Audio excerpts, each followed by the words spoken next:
Hello, everyone. I'm Matthew Allen, and today we continue on in Dracula. Chapter 3 Jonathan Harker's Journal, continued. When I found that I was a prisoner, a sort of wild feeling came over me. I rushed up and down the stairs, trying every door and peering out of every window I could find, but after a little the conviction of my helplessness overpowered all other feelings. When I look back after a few hours, I think I must have been mad for the time, for I behaved much as a rat does in a trap. When, however, the conviction had come to me that I was helpless, I sat down quietly as I have ever done anything in my life, and began to think over what was best to be done. I am thinking still, and as yet have come to no definite conclusion. Of one thing only am I certain, that it is no use making my ideas known to the Count. He knows well that I am imprisoned, and as he has done it himself, and has doubtless his own motives for it, he would only deceive me if I trusted him fully with the facts. So far as I can see, my only plan will be to keep my knowledge and my fears to myself, and my eyes open.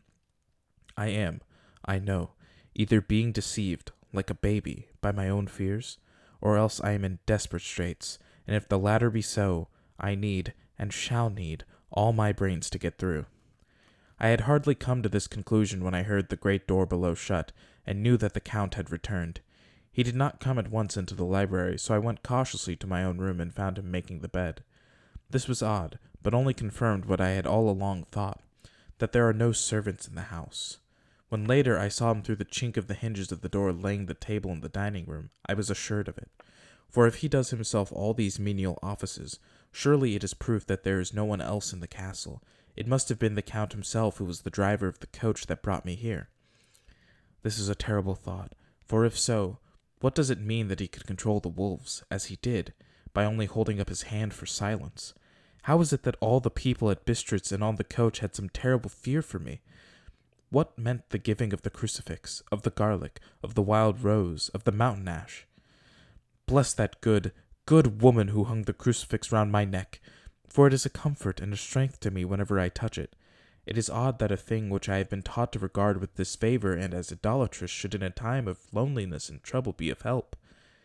It is that there is something in the essence of the thing itself, or that it is a medium, a tangible help in conveying memories of sympathy and comfort.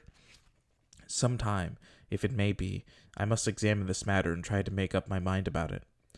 In the meantime, I must find out all I can about Count Dracula, as it may help me to understand. Tonight he may talk of himself, if I turn the conversation that way. I must be very careful, however, not to awake his suspicion. Midnight. I have had a long talk with the Count. I asked him a few questions on Transylvania history, and he warmed up to the subject wonderfully. In his speaking of things and people, and especially of battles, he spoke as if he had been present at them all. This he afterwards explained by saying that to Boyer the pride of his house and name is his own pride, that their glory is his glory, that their fate is his fate. Whenever he spoke of his house, he always said we, and spoke almost in the plural, like a king speaking. I wish I could put down all that he said exactly as he said it, for to me it was most fascinating. It seemed to have in it a whole history of the country. He grew excited as he spoke, and walked about the room pulling his great white mustache and grasping anything on which he laid his hands, as though he would crush it by main strength. One thing he said which I shall put down as nearly as I can, for it tells in its way the story of his race. We Sickles have a right to be proud, for in our veins flows the blood of many brave races who fought as the lion fights for lordship. Here, in the whirlpool of European races, the Ugric tribe bore down from Iceland the fighting spirit which Thor and Woden gave them, which their berserkers displayed to such fell intent on the seaboards of Europe, aye, and of Asia and Africa too, till the peoples thought that the werewolves themselves had come. Here, too, when they came, they found the Huns, whose warlike fury had swept the earth like a living flame, till the dying peoples held that in their veins ran the blood of those old witches, who, expelled from Scythia, had mated with the devils in the desert. Fools! Fools! What devil or what witch was ever so great as Attila, whose blood is in these veins? He held up his arms. Is it a wonder that we were a conquering race, that we were proud, that when the Magyar, the Lombard, the Avar, the Bulgar, or the Turk poured his thousands on our frontiers, we drove them back? Is it strange that when Arpad and his legions swept through the Hungarian fatherland, he found us here when he reached the frontier? that the Hunfungulalas was completed there, and when the Hungarian flood swept eastward, the Zekels were claimed as kindred by the victorious Magyars, and to us for centuries was trusted the guarding of the frontier of Turkeyland. Aye, and more than that, endless duty of the frontier guard, for as the Turks say, water sleeps, and the enemy is sleepless. Who more gladly than we throughout the four nations received the bloody sword, or at its warlike call flocked quicker to the standard of the king? When was redeemed that great shame of my nation, the shame of Kosovo, when the flags of the Wallach and the Magyar went down beneath the crescent? Who was it but one of my own race, who as Voivode crossed the Danube and beat the Turk on his own ground? This was a Dracula indeed. Woe was it that his own unworthy brother, when he had fallen, sold his people to the Turk, and brought the shame of slavery on them. Was it not this Dracula, indeed, who inspired that other of his race who in a later age again and again brought his forces over the great river into Turkeyland, who, when he was beaten back, came again and again, though he had to come alone from the bloody field where his troops were being slaughtered, since he knew that he alone could ultimately triumph? They said he thought only of himself. Bah! What good are peasants without a leader? Where ends the war without a brain and heart to conduct it? Again, when after the battle of Mohacs we threw off the Hungarian yoke, we of the Dracula blood were amongst their leaders, for our spirit would not brook that we were not free.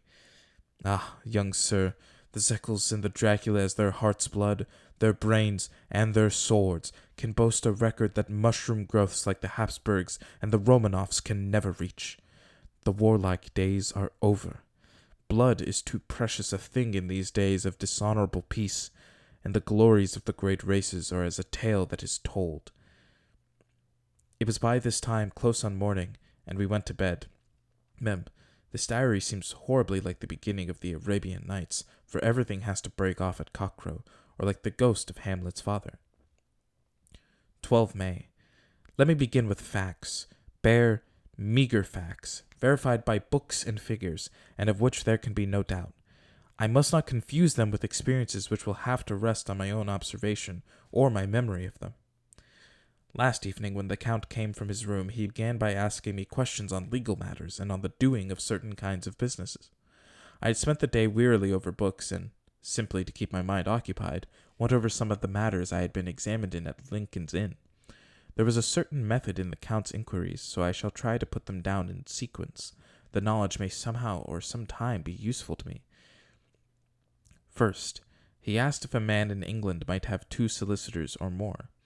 I told him he might have a dozen if he wished, but that it would not be wise to have more than one solicitor engaged in one transaction, as only one could act at a time, and that to change would be certain to militate against his interest. He seemed thoroughly to understand, and went on to ask if there would be any practical difficulty in having one man to attend, say, to banking, and another to look after shipping, in case local help were needed in a place far from the home of the banking solicitor. I asked to explain more fully, so that I might not by any chance mislead him. So he said, I shall illustrate. Your friend and mine, Mr. Peter Hawkins, from under the shadow of your beautiful cathedral at Exeter, which is far from London, buys from me through your good self my place at London. Good. Now here let me say frankly, lest you should think it strange that I have sought the services of one so far from London instead of someone resident there, that my motive was that no local interest might be served save my wish only, and as one of London residents might, perhaps, have some purpose of himself or friend to serve, I went thus afield to seek my agent, whose labours should be only to my interest. Now, suppose I, who have much of affairs, wish to ship goods, say, to Newcastle, or Durham, or Harwich, or Dover, might it not be that it could with more ease be done by consigning to one in those ports? I answered that certainly it would be most easy, but that we solicitors had a system of agency one for the other, so that local work could be done locally on instruction from any solicitor, so that the client, simply placing himself in the hands of one man, could have his wishes carried out by him without further trouble. But, said he, I could be at liberty to direct myself. Is it not so? Of course, I replied, and such is often done by men of business who do not like the whole of their affairs to be known by any one person. Good, he said, and then went on to ask about the means of making consignments and the forms to be gone through, and of all sorts of difficulties which might arise, but by forethought could be guarded against. I explained all these things to him to the best of my ability, and he certainly left me under the impression that he would have made a wonderful solicitor, for there was nothing that he did not think of or foresee. For a man who was never in the country, and who did not evidently do much in the way of business, his knowledge and acumen were wonderful. When he had satisfied himself on these points of which he had spoken, and I had verified all as well as I could by the books available, he suddenly stood up and said, "Have you written since your first letter to our friend Mr. Peter Hawkins, or to any other?" It was with some bitterness in my heart that I answered that I had not, that as yet I had not seen any opportunity of sending letters to anybody. "Then write now, my young friend," he said, laying a heavy hand on my shoulder. "Write to our friend and to any other, and say, if it will please you, that you shall stay with me until a month from now." "Do you wish me to stay so long?" I asked, for my heart grew cold at the thought. "I desire it much. Nay, I will take no refusal. When your master, employer, what you will, engaged that someone should come on his behalf, it was understood that my needs only were to be consulted. I have not stinted. Is it not so?" What could I do but bow acceptance? It was Mr. Hawkins' interest, not mine, and I had to think of him, not myself. And besides, while Count Dracula was speaking, there was that in his eyes and in his bearing which made me remember that I was a prisoner, and that if I wished it I could have no choice. The Count saw his victory in my bow, and his mastery in the trouble of my face, for he began at once to use them, but in his own smooth, resistless way. "I pray you, my good young friend, that you will not discourse of things other than business in your letters. It will doubtless please your friends to know that you are well, and that you look forward to getting home to them. Is it not so?" As he spoke, he handed me 3 sheets of notepaper and 3 envelopes. They were all of the thinnest foreign post, and looking at them, then at him, and noticing his quiet smile, with the sharp canine teeth lying over the red underlip, I understood as well as if he had spoken that I should be more careful what I wrote, for he would be able to read it. So I determined to write only formal notes now, but to write fully to Mr. Hawkins in secret, and also to Mina, for to her I could write shorthand, which would puzzle the Count, if he did see it. When I had written my 2 letters, I sat quiet, reading a book whilst the Count wrote several notes, referring as he wrote them to some books on his table. Then he took up my 2 and placed them with his own, and put by his writing materials, after which, the instant the door had closed behind him, I leaned over and looked at the letters, which were face down on the table. I felt no compunction in doing so, for under the circumstances I felt that I should protect myself in every way I could. One of the letters was directed to Samuel F. Billington, No. 7, The Crescent, Whitby. Another to Herr Leutner, Varna. The third was to Coutts & Co., London, and the fourth to Herren Klopstock and Billruth, bankers, Budapest. The second and fourth were unsealed. I was just about to look at them when I saw the door handle move. I sank back in my seat, having just had time to resume my book before the Count, holding still another letter in his hand, entered the room. He took up the letters on the table and stamped them carefully, and then turning to me, said, "I trust you will forgive me, but I have much work to do in private this evening. You will, I hope, find all things as you wish." At the door he turned, and after a moment's pause said, "Let me advise you, my dear young friend, nay, let me warn you with all seriousness, that should you leave these rooms you will not by any chance go to sleep in any other part of the castle.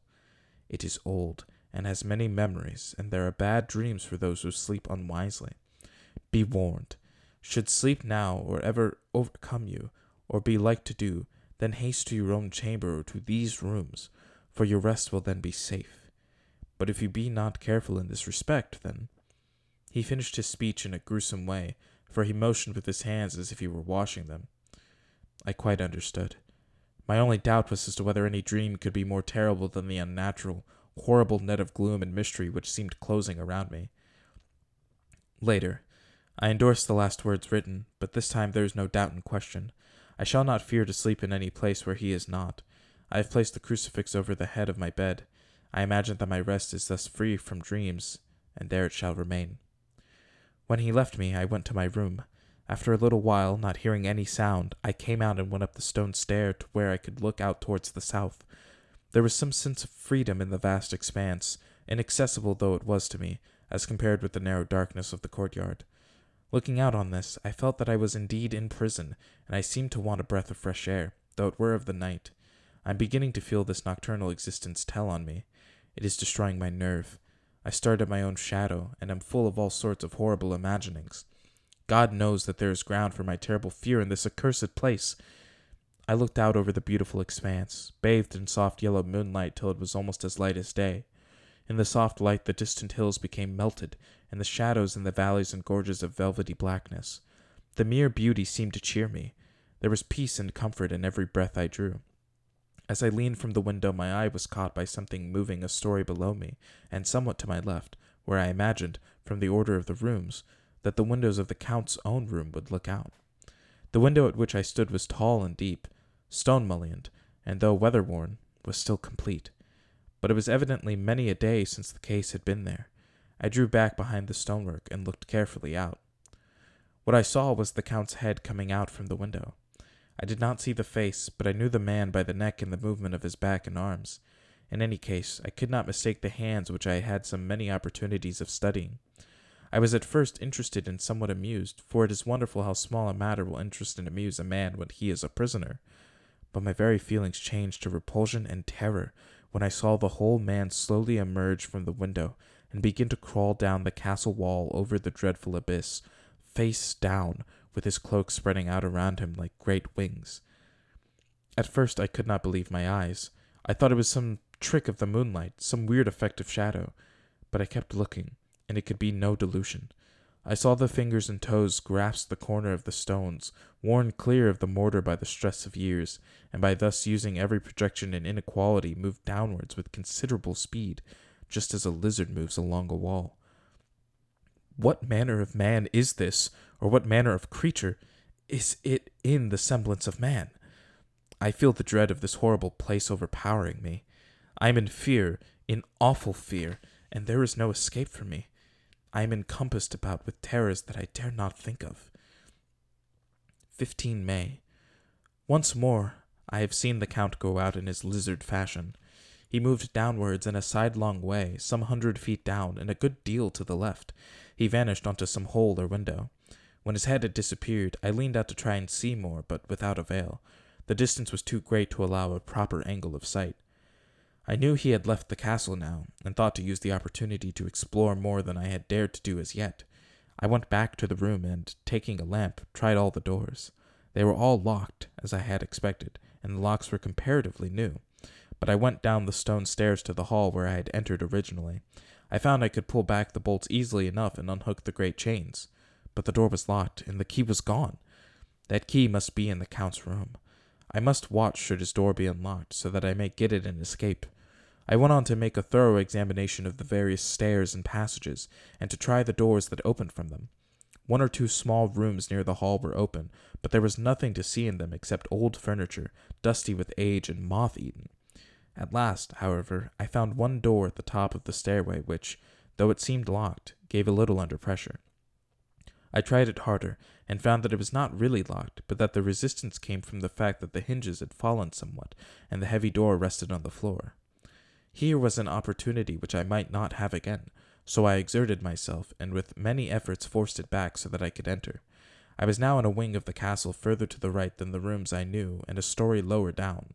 From the windows I could see that the suite of rooms lay along to the south of the castle, the windows of the end room looking out both west and south. On the latter side, as well as to the former, there was a great precipice. The castle was built on the corner of a great rock, so that on 3 sides it was quite impregnable, and great windows were placed here where sling or bow or culverin could not reach, and consequently light and comfort, impossible to a position which had to be guarded, were secured. To the west was a great valley, and then, rising far away, great jagged mountain fastness, rising peak on peak, the sheer rock studded with mountain ash and thorn, whose roots clung in cracks and crevices and crannies of the stone. This was evidently the portion of the castle occupied by the ladies in bygone days, for the furniture had more an air of comfort than any I had seen. The windows were curtainless, and the yellow moonlight, flooding in through the diamond panes, enabled one to see even colors, whilst it softened the wealth of dust which lay over all, and disguised in some measure the ravages of time and moth. My lamp seemed to be of little effect in the brilliant moonlight, but I was glad to have it with me, for there was a dread loneliness in the place which chilled my heart and made my nerves tremble. Still, it was better than living alone in the rooms which I had come to hate from the presence of the Count, and after trying a little to school my nerves, I found a soft quietude come over me. Here I am, sitting at a little oak table where in old times possibly some fair lady sat to pen, with much thought and many blushes, her ill-spelt love letter, and writing in my diary in shorthand all that has happened since I closed it last. It is the 19th century up to date with a vengeance. And yet, unless my senses deceive me, the old centuries had, and have, powers of their own which mere modernity cannot kill.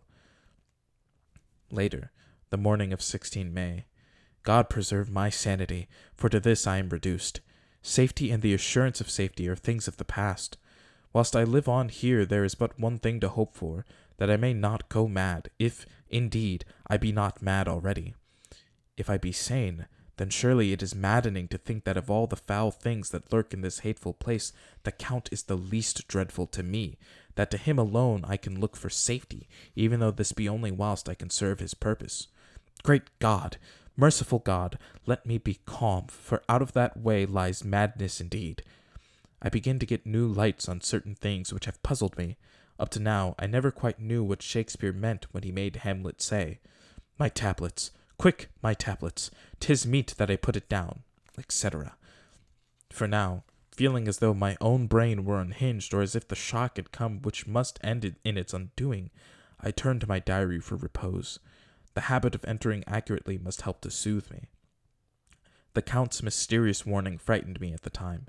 It frightens me more not when I think of it, for in the future he has a fearful hold upon me. I shall fear to doubt what he may say.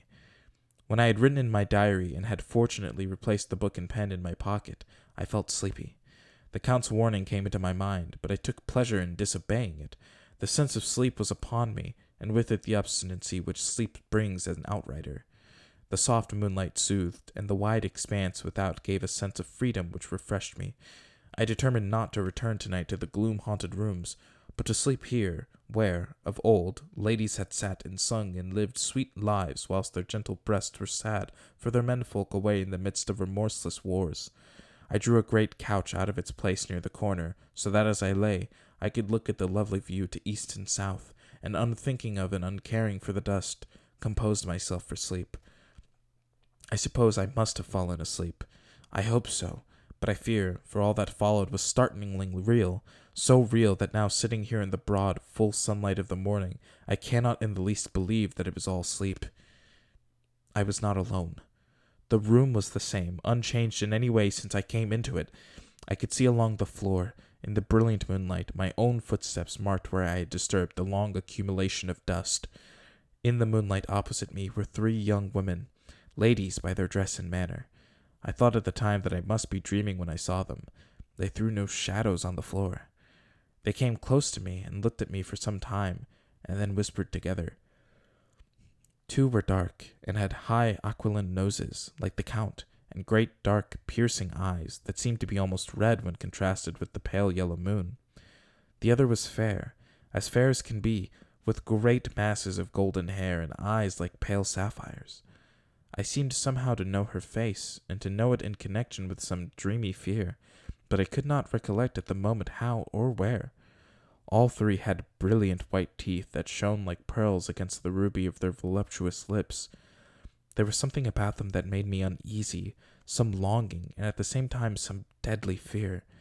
I felt in my heart a wicked, burning desire that they would kiss me with those red lips. It is not good to note this down, lest some day it should meet Mina's eyes and cause her pain, but it is the truth. They whispered together, and then they all 3 laughed, such a silvery, musical laugh, but as hard as though the sound never could have come through the softness of human lips. It was like the intolerable, tingling sweetness of water glasses when played on by a cunning hand. The fair girl shook her head coquettishly, and the other 2 urged her on.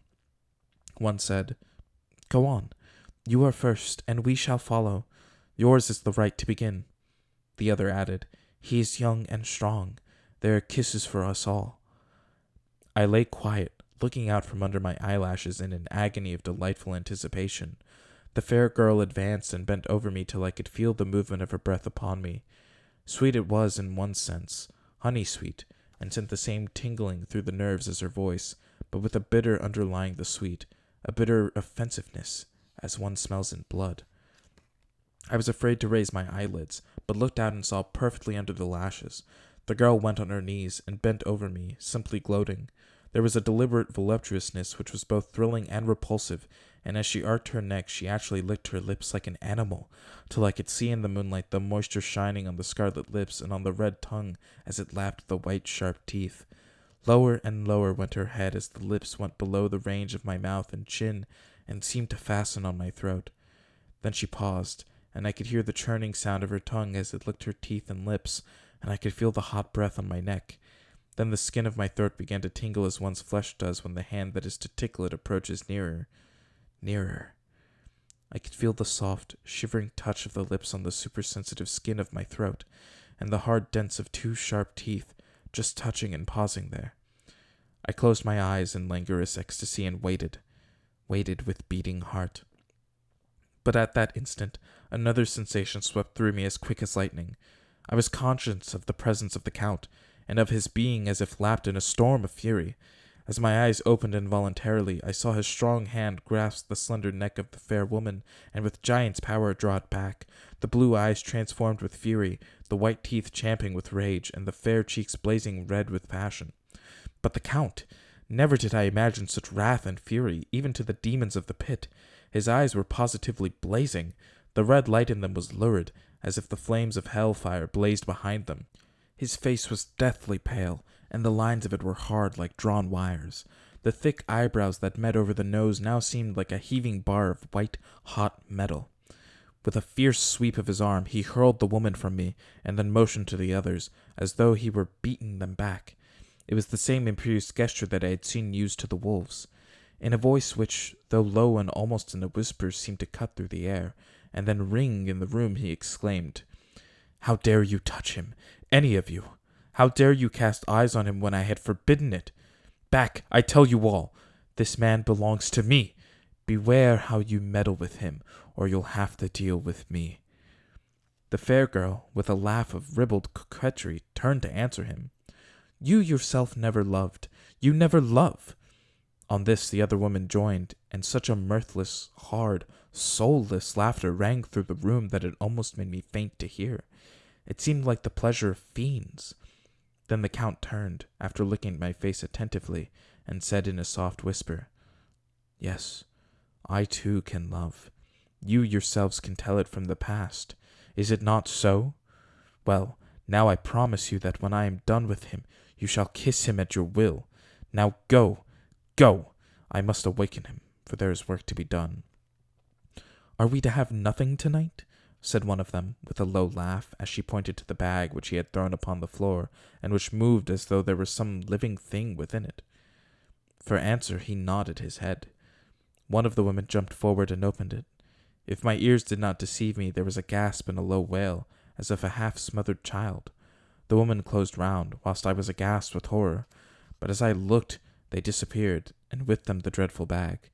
There was no door near them, and they could not have passed me without my noticing. They simply seemed to fade into the rays of the moonlight and pass out through the window, for I could see outside the dim, shadowy forms for a moment before they entirely faded away. Then the horror overcame me, and I sank down unconscious. Chapter 4. Jonathan Harker's Journal. Continued. I awoke in my own bed. If it be that I had not dreamt, the Count must have carried me here. I tried to satisfy myself on the subject, but could not arrive at any unquestionable result. To be sure, there were certain small evidences, such as that my clothes were folded and laid by in a manner which was not my habit. My watch was still unwound, and I am rigorously accustomed to wind it the last thing before going to bed, and many such details. But these things are no proof, for they may have been evidences that my mind was not as usual, and, for some cause or another, I had certainly been much upset. I must watch for proof. Of one thing I am glad. If it was that the Count carried me here and undressed me, he must have been hurried in his task, for my pockets are intact. I am sure this diary would have been a mystery to him which he would not have brooked. He would not have taken or destroyed it. As I looked around this room, although it has been to me so full of fear, it is now a sort of sanctuary, for nothing can be more dreadful than those awful women, who are, waiting to suck my blood. 18 May. I have been down to look at that room again in daylight, for I must know the truth. When I got to the doorway at the top of the stairs, I found it closed. It had been so forcibly driven against the jamb that part of the woodwork was splintered. I could see that the bolt of the lock had not been shot, but the door is fastened from the inside. I fear it was no dream, and must act on this surmise. 19 May. I am surely in the toils. Last night the Count asked me in the suavest tones to write 3 letters, one saying that my work here was nearly done, and that I should start for home within a few days, another that I was starting on the next morning from the time of the letter, and the third that I had left the castle and arrived at Bistritz. I would fain have rebelled, but felt that in the present state of things it would be madness to quarrel openly with the Count whilst I am so absolutely in his power. And to refuse would be to excite his suspicion and to arouse his anger. He knows that I know too much, and that I must not live, lest I be dangerous to him. My only chance is to prolong my opportunities. Something may occur which will give me a chance to escape. I saw in his eyes something of that gathering wrath which was manifest when he hurled that fair woman from him. He explained to me that posts were few and uncertain, and that my writing now would ensure ease of mind to my friends, and he assured me with so much impressiveness that he would countermand the letters, which would be held over at Bistritz until due time in case chance would admit of my prolonging my stay, that to oppose him would have been to create new suspicion. I therefore pretended to fall in with his views, and asked him what dates I should put on the letters. He calculated a minute, and then said, "The first should be June 12th, the second June 19th, and the third June 29th. I know now the span of my life. God help me. 28 May. There is a chance of escape, or at any rate of being able to send word home. A band of Scani have come to the castle, and are encamped in the courtyard. These are gypsies. I have notes of them in my book. They are peculiar to this part of the world, though allied to the ordinary gypsies all the world over.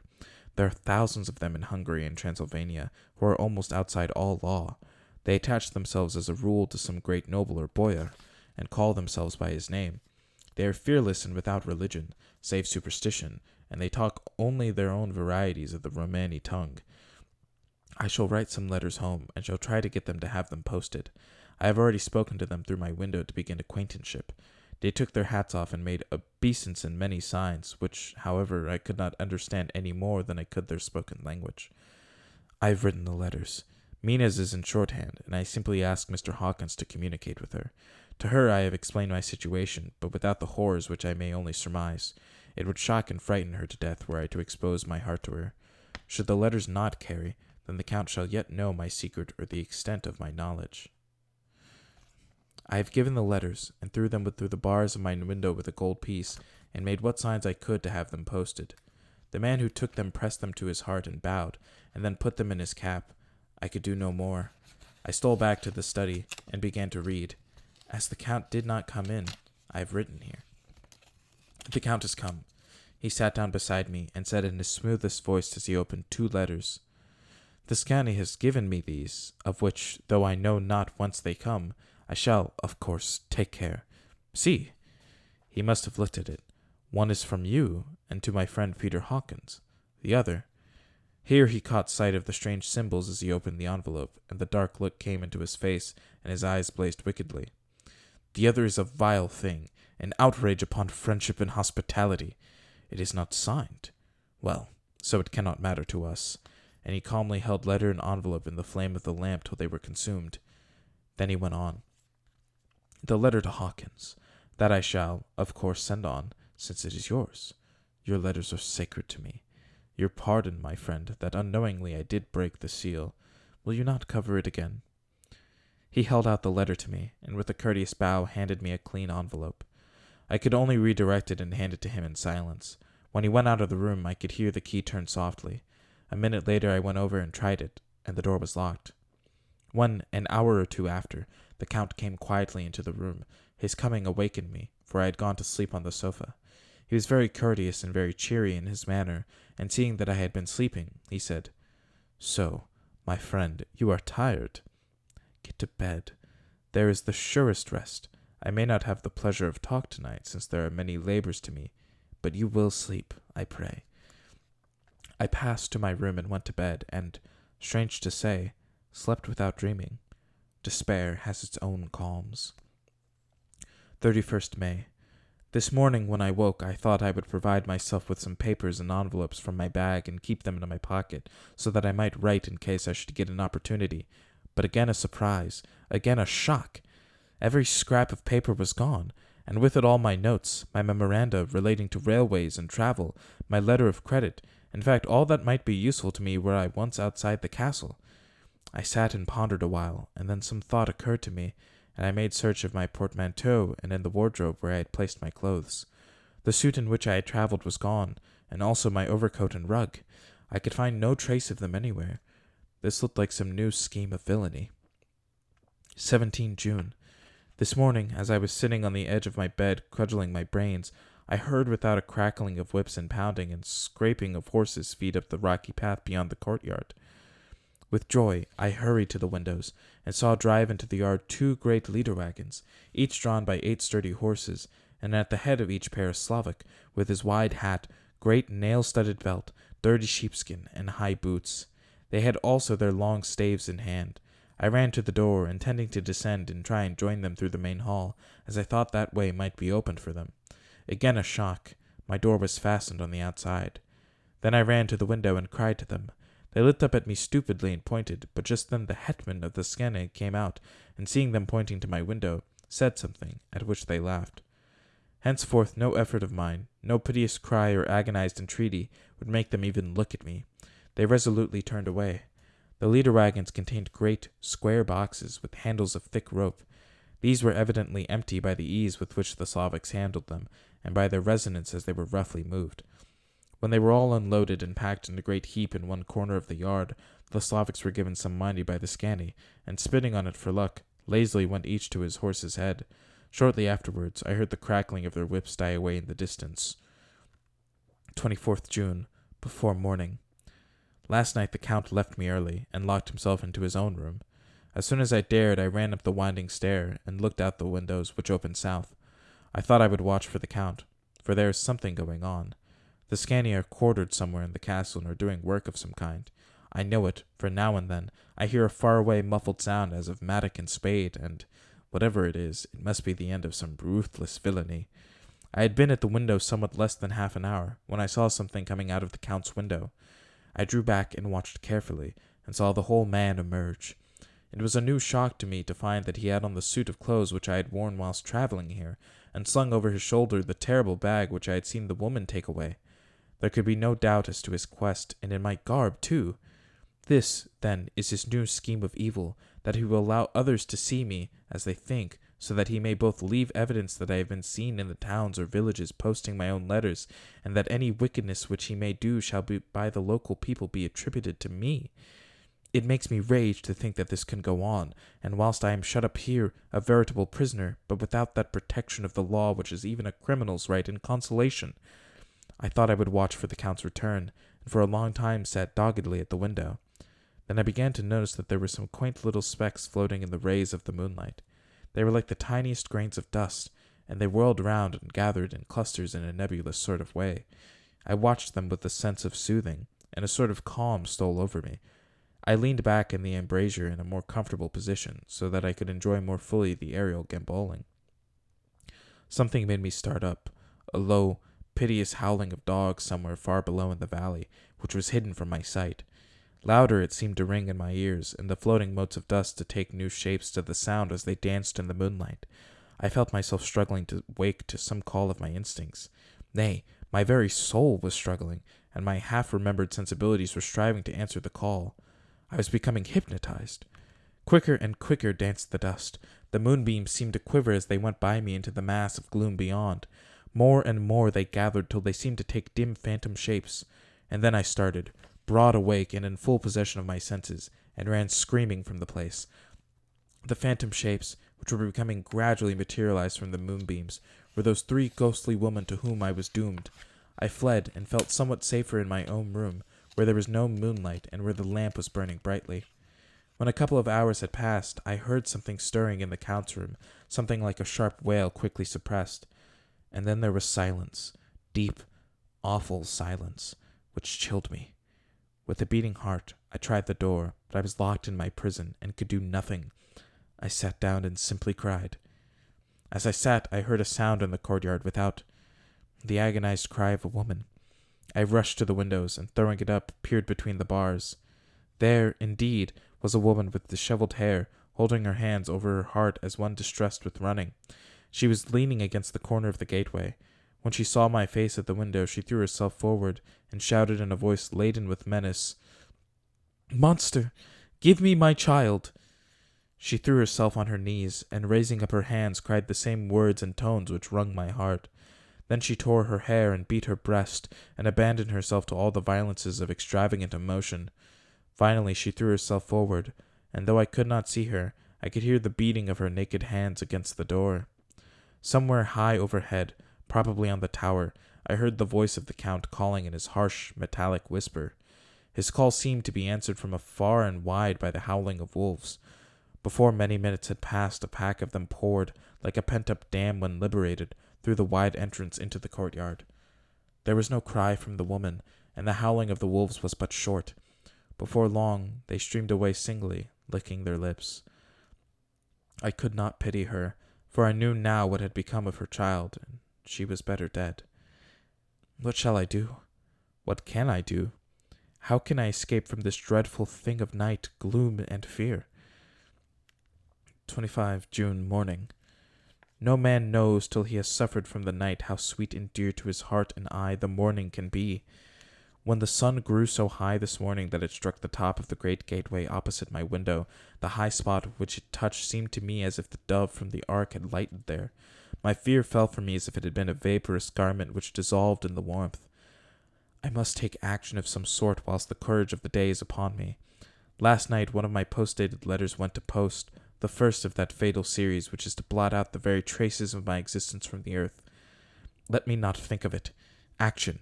It has always been at night time that I have been molested or threatened, or in some way in danger or in fear. I have not yet seen the Count in the daylight. Can it be that he sleeps when others wake, that he may be awake whilst they sleep? If I could only get into his room! But there is no possible way. The door is always locked, no way for me. Yes, there is a way, if one dares to take it. Where his body has gone, why may not another body go? I have seen him myself crawl from his window. Why should not I imitate him and go in by his window? The chances are desperate, but my need is more desperate still. I shall risk it. At the worst it can only be death, and a man's death is not a calf's, and the dreaded hereafter may still be open to me. God help me in my task. Goodbye, Mina, if I fail. Goodbye, my faithful friend and second father. Goodbye, all, and last of all, Mina. Same day, later. I have made the effort, and God helping me, have come safely back to this room. I must put down every detail in order. I went whilst my courage was fresh straight to the window on the south side, and I once got outside on this side. The stones are big and roughly cut, and the mortar has by process of time been washed away between them. I took off my boots and ventured out on the desperate way. I looked down once so as to make sure that a sudden glimpse of the awful death would not overcome me, but after that kept my eyes away from it. I know pretty well the direction and distance of the Count's window, and made for it as well as I could, having regard to the opportunities available. I did not feel dizzy. I suppose I was too excited, and the time seemed ridiculously short till I found myself standing on the window-sill and trying to raise up the sash. I was filled with agitation, however, when I bent down and slid feet foremost in through the window. Then I looked around for the Count, but with surprise and gladness made a discovery. The room was empty. It was barely furnished with odd things, which seemed to have never been used. The furniture was something the same style as that in the south rooms, and was covered with dust. I looked for the key, but it was not in the lock, and I could not find it anywhere. The only thing I found was a great heap of gold in one corner, gold of all kinds, Roman and British and Austrian and Hungarian and Greek and Turkish money, covered with a film of dust as though it had lain long in the ground. None of it that I noticed was less than 300 years old. There were also chains and ornaments, some jeweled, but all of them old and stained. At one corner of the room was a heavy door. I tried it, for since I could not find the key of the room or the key of the outer door, which was the main object of my search, I must make further examination, or all my efforts would be in vain. It was open, and led through a stone passage to a circular stairway, which went steeply down. I descended, minding carefully where I went, for the stairs were dark, being only lit by loopholes in the heavy masonry. At the bottom there was a dark, tunnel-like passage, through which came a deathly, sickly odor, the odor of old earth newly turned. As I went through the passage, the smell grew closer and heavier. At last I pulled open a heavy door which stood ajar, and found myself in an old ruined chapel, which had evidently been used as a graveyard. The roof was broken, and in 2 places were steps leading to vaults, but the ground had recently been dug over, and the earth placed in great wooden boxes, manifestly those which had been brought by the Slavics. There was nobody about, and I made a search for every inch of the ground, so as not to lose a chance. I went down even into the vaults, where the dim light struggled, although to do so was a dread to my very soul. Into 2 of these I went, but saw nothing except fragments of old coffins and piles of dust. In the 3rd, however, I made a discovery. There, in one of the great boxes, of which there were 50 in all, on a pile of newly dug earth, lay the Count. He was either dead or asleep, I could not say which, for eyes were open and stony, but without the glassiness of death, and the cheeks had the warmth of life through all their pallor. The lips were as red as ever, but there was no sign of movement, no pulse, no breath, no beating of the heart. I bent over him and tried to find any sign of life, but in vain. He could not have lain there long, for the earthy smell would have passed away in a few hours. By the side of the box was its cover, pierced with holes here and there. I thought he might have the keys on him, but when I went to search I saw the dead eyes, and in them, dead though they were, such a look of hate, though unconscious of me or my presence, that I fled from the place, and leaving the Count's room by the window, crawled again up the castle wall. Regaining my room, I threw myself panting upon the bed, and tried to think. 29th June. Today is the date of my last letter, and the Count has taken steps to prove that it was genuine, for again I saw him leave the castle by the same window, and in my clothes. As he went down the wall, lizard fashion, I wished I had a gun or some lethal weapon that I might destroy him. But I fear that no weapon wrought along by man's hand would have had any effect on him. I dared not wait to see him return, for I feared to see those weird sisters. I came back to the library, and read there till I fell asleep. I was awakened by the Count, who looked at me as grimly as a man could look as he said, "Tomorrow, my friend, we must part. You return to your beautiful England, I to some work which may have such an end that we may never meet. Your letter home has been dispatched. Tomorrow I shall not be here, but all shall be ready for your journey. In the morning come the Scani, who have some labors of their own here, and also come some Slavics. When they have gone, my carriage shall come for you, and shall bear you to the Borgo Pass to meet the diligence from Bukovina to Bistritz. But I am in hopes that I shall see more of you at Castle Dracula." I suspected him, and determined to test his sincerity. Sincerity! It seems like a profanation of the word to write it in connection with such a monster, so I asked him point blank, "Why may I not go tonight?" "Because, dear sir, my coachman and horses are away on a mission." "But I would walk with pleasure. I want to get away at once." He smiled, such a soft, smooth, diabolical smile that I knew there was some trick behind his smoothness. He said, "And your baggage?" "I do not care about it. I can send for it some other time." The Count stood up and said, with a sweet courtesy which made me rub my eyes, it seemed so real, "You English have a saying which is close to my heart, for its spirit is that which rules our boyars. Welcome the coming, speed the parting guest. Come with me, my dear young friend. Not an hour shall you wait in my house against your will, though sad am I at your going, and that you so suddenly desire it. Come." With a stately gravity, he, with the lamp, preceded me down the stairs and along the hall. Suddenly he stopped. "Hark!" Close at hand came the howling of many wolves. It was almost as if the sound sprang up at the rising of his hand, just as the music of a great orchestra seems to leap under the baton of the conductor. After a pause of a moment, he proceeded, in his stately way, to the door, drew back the ponderous bolts, unhooked the heavy chains, and began to draw it open. To my intense astonishment, I saw that it was unlocked. Suspiciously, I looked all around, but could see no key of any kind. As the door began to open, the howling of the wolves without grew louder and angrier. Their red jaws, with champing teeth, and their blunt clawed feet as they leaped, came in through the opening door. I knew then that the struggle at the moment against the Count was useless. With such allies as these at his command, I could do nothing. But still the door continued slowly to open, and only the Count's body stood in the gap. Suddenly it struck me that this might be the moment of means of my doom. I was to be given to the wolves, and at my own instigation. There was a diabolical wickedness in the idea great enough for the Count, and as the last chance, I cried out, "Shut the door! I shall wait till morning!" And I covered my face with my hands to hide my tears of bitter disappointment. With one sweep of his powerful arm, the Count threw the door shut, and the great bolts clanged and echoed through the hall as they shot back into their places. In silence we returned to the library, and after a minute or two I went to my own room. The last I saw of Count Dracula was his kissing his hand to me, with a red light of triumph in his eyes, and with a smile that Judas in hell might be proud of. When I was in my room and about to lie down, I thought I heard a whispering at my door. I went to it softly and listened. Unless my ears deceived me, I heard the voice of the Count. "Back, back to your own place. Your time is not yet come. Wait, have patience. Tonight is mine. Tomorrow night is yours." There was a low, sweet ripple of laughter, and in a rage I threw open the door and saw without the three terrible women licking their lips. As I appeared, they all joined in a horrible laugh and ran away. I came back to my room and threw myself on my knees. It is then so near the end. Tomorrow, tomorrow. Lord, help me and those to whom I am dear. 30 June, morning. These may be the last words I ever write in this diary. I slept till just before the dawn, and when I woke threw myself on my knees, for I determined that if death came he should find me ready. At last I felt that subtle change in the air, and knew that the morning had come. Then came the welcome cockcrow, and I felt that I was safe. With a glad heart I opened the door and ran down the hall. I had seen that the door was unlocked, and now escape was before me. With hands that trembled with eagerness, I unhooked the chains and threw back the massive bolts. But the door would not move. Despair seized me.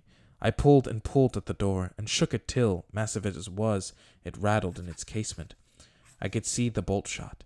It had been locked after I left the Count. Then a wild desire took me to obtain the key at any risk, and I determined then and there to scale the wall again and gain the Count's room. He might kill me, but death now seemed the happier choice of evils. Without a pause, I rushed up to the east window and scrambled down the wall, as before, into the Count's room. It was empty, but that was as I expected. I could not see a key anywhere, but the heap of gold remained. I went through the door in the corner and down the winding stair and along the dark passage to the old chapel. I knew now well enough where to find the monster I sought. The great box was in the same place, close against the wall, but the lid was laid on it, not fastened down, but with the nails ready in their places to be hammered home. I knew I must reach the body for the key, so I raised the lid and laid it back against the wall. And then I saw something which filled my very soul with horror. There lay the Count, but looking as if his youth had been half renewed, for the white hair and mustache were changed to dark iron gray. The cheeks were fuller, and the white skin seemed ruby red underneath. The mouth was redder than ever, for on the lips were gouts of fresh blood, which trickled from the corners of the mouth and ran down over the chin and neck. Even the deep, burning eyes seemed set amongst swollen flesh, for the lids and pouches underneath were bloated. It seemed as if the whole awful creature were simply gorged with blood. He lay like a filthy leech, exhausted with his repletion.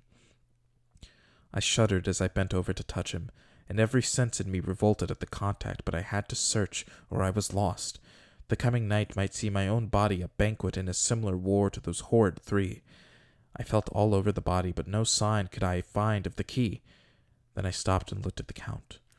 There was a mocking smile on the bloated face which seemed to drive me mad. This was the being I was helping to transfer to London, where, perhaps, for centuries to come he might, amongst its teeming millions, satiate his lust for blood and create a new and ever-widening circle of semi-demons to batten on the helpless. The very thought drove me mad.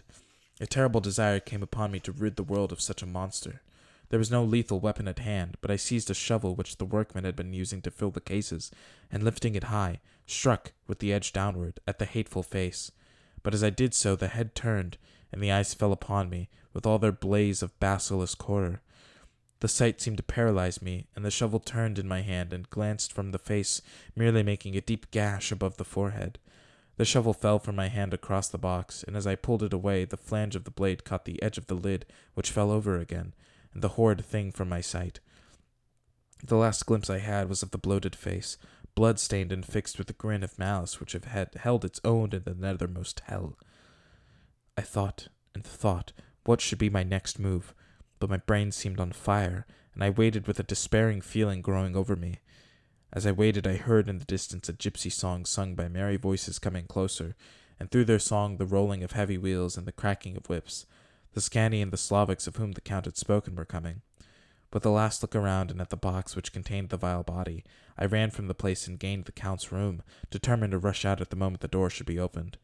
With strained ears, I listened, and heard downstairs the grinding of the key in the great lock and the falling back of the heavy door. There must have been some other means of entry, or someone had a key for one of the locked doors.